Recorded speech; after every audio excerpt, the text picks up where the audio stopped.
The banking Guru channel में आपका स्वागत है। आज 25 जुलाई को सूर्योदय स्मॉल फाइनेंस बैंक के जो जून 25 क्वार्टर के नंबर्स कल आए थे उन्हें एनालाइज करते हैं।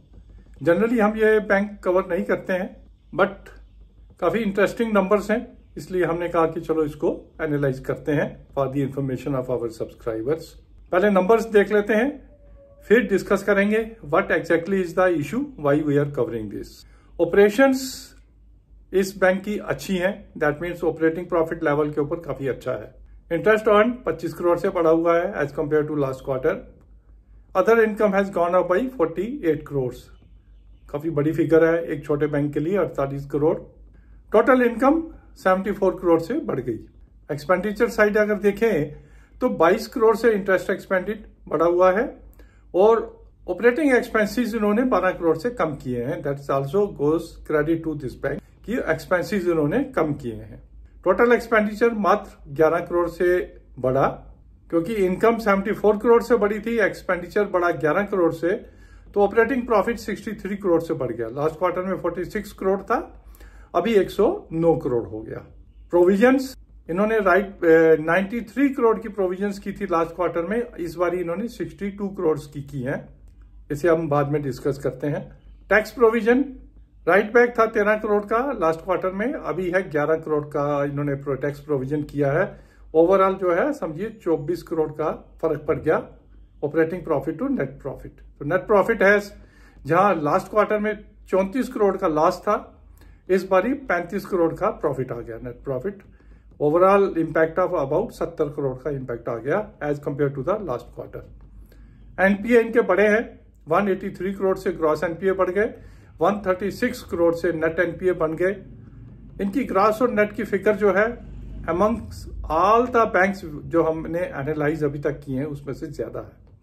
8.46 की ग्रॉस एनपीए की फिगर, 5.64 की नेट एनपीए की फिगर इनकी है। अब आते हैं कि इशू इसमें क्या है। अभी इन्होंने क्या किया कि CGFMU credit guarantee fund for micro units जो रहता है, जो माइक्रो फाइनेंस के फाइनेंसिंग है उसको गारंटी करता है, उसके लिए एक फीस चार्ज करता है और टू द एक्सटेंट ऑफ 75% उसको जो है कवर करता है। अगर कोई एनपीए हो जाएगा और आपने इस फंड की रूल्स एंड रेगुलेशन के हिसाब से अगर फाइनेंसिंग की है तो आपको 75% जो है उसका मिल जाता है वापस। अभी तक ये इस चीज को इग्नोर करके अपने एनपीएस को प्रोवाइड फॉर कर रहे थे।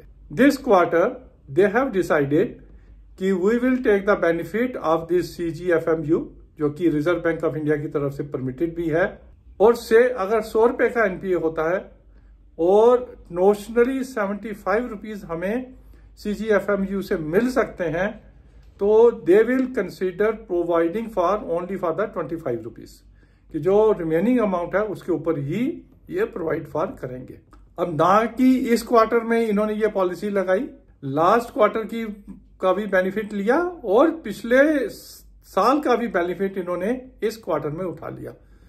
अगर ये पॉलिसी ना लाते तो तकरीबन 136 करोड़ से इनको प्रोविजन करनी पड़ती, एडिशनल प्रोविजन करनी पड़ती, जो इन्होंने कम की। 136 करोड़ की प्रोविजन अगर करते तो एक ह्यूज लॉस इन्हें शो करना पड़ता।